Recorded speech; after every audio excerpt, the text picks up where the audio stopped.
एक बहुत ही सुंदर जंगल था जहाँ पर सभी जानवर शांतिपूर्वक रहा करते थे। जंगल का राजा धीरू शेर बहुत ही न्यायप्रिय और दयालु था। वह रोज जंगल की सैर पर निकलता और जानवरों की खबर लेता था। धीरे धीरे धीरू शेर बूढ़ा हो जाता है। उसका एक बेटा भी था, बब्बन शेर, लेकिन वह बहुत ही आलसी और कामचोर था। बूढ़ा होने के कारण धीरू शेर जंगल में घूम नहीं पाता था। इसलिए एक दिन उसने अपने बेटे बब्बन शेर से कहा, बहुत समय से मैंने जंगल की कोई खबर नहीं ली है, इसीलिए तुम जंगल की सैर करके आओ और मुझे बताओ जंगल में क्या चल रहा है। बब्बन शेर तुरंत जंगल की सैर पर निकल पड़ा। रास्ते में उसने एक सियार को देखा। उसने सोचा कि भला इतने बड़े जंगल की सैर वह कैसे कर पाएगा। इस जंगल का इलाका तो 100 किलोमीटर से भी ज्यादा का है। क्यों ना यह काम इस सियार से करवा लिया जाए। वह सियार से कहता है, देखो, तुम इस पूरे जंगल की सैर करके आओ और मुझे सारी खबर दो। बदले में मैं तुम्हें एक मांस का टुकड़ा दूंगा। सियार ने बब्बन शेर की बात मान ली और जंगल की ओर निकल गया। बब्बन शेर एक पेड़ की छांव में आराम करने लगा। अब भला सियार कैसे एक शेर का काम कर सकता था। वह बहुत ही चतुर था। सियार जंगल में इधर उधर घूमकर शेर के पास पहुंच जाता है और कहता है, राजकुमार, जंगल में सब कुछ ठीक है। सभी जानवर शांतिपूर्ण ढंग से रह रहे हैं। पूरे जंगल में महाराज का ही बोलबाला है।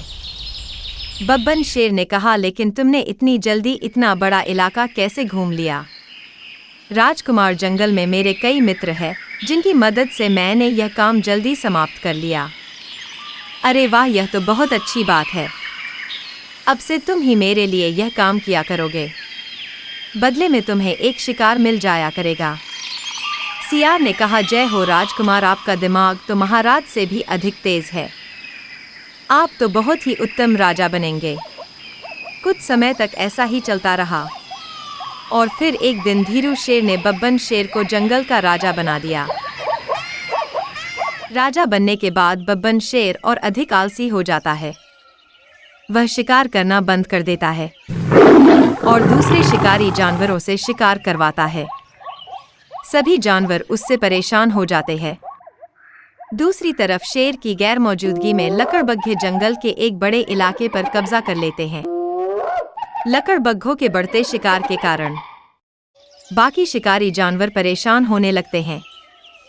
उनके लिए जंगल में शिकार की कमी हो जाती है। एक दिन एक तेंदुआ समस्या को देखते हुए धीरू शेर के पास पहुंच जाता है और जंगल के बिगड़ते हालात की खबर देता है।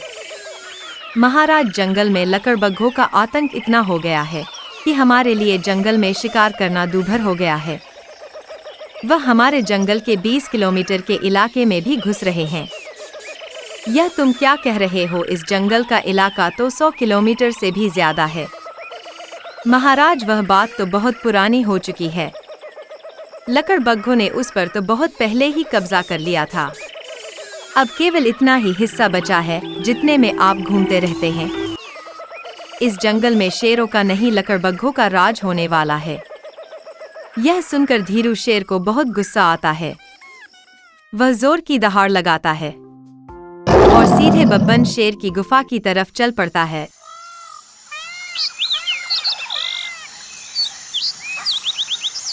गुफा में जाकर वह देखता है कि राजा शेर आराम से टांग पसारकर सोया है। जंगल की उसे कोई खबर ही नहीं। धीरू शेर उस पर हमला कर देता है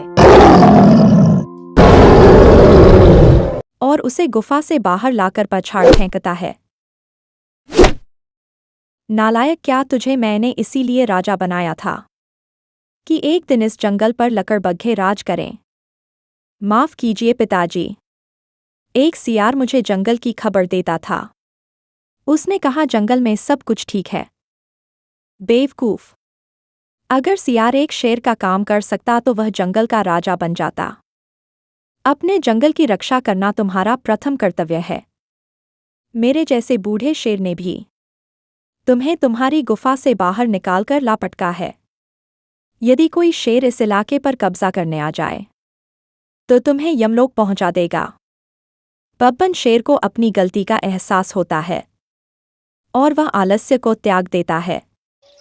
वह अपना हर काम स्वयं करने लगता है और धीरे धीरे लकड़बग्घों को जंगल से बाहर खदेड़ देता है। इतना सब काम करने से उसे एक अनोखा सुकून मिलता है जो उसे कभी गुफा में सोने पर नहीं मिला।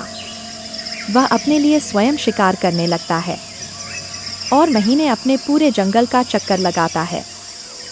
सभी जानवर बब्बन शेर के इलाके में लकड़बग्घों से सुरक्षित रहते हैं।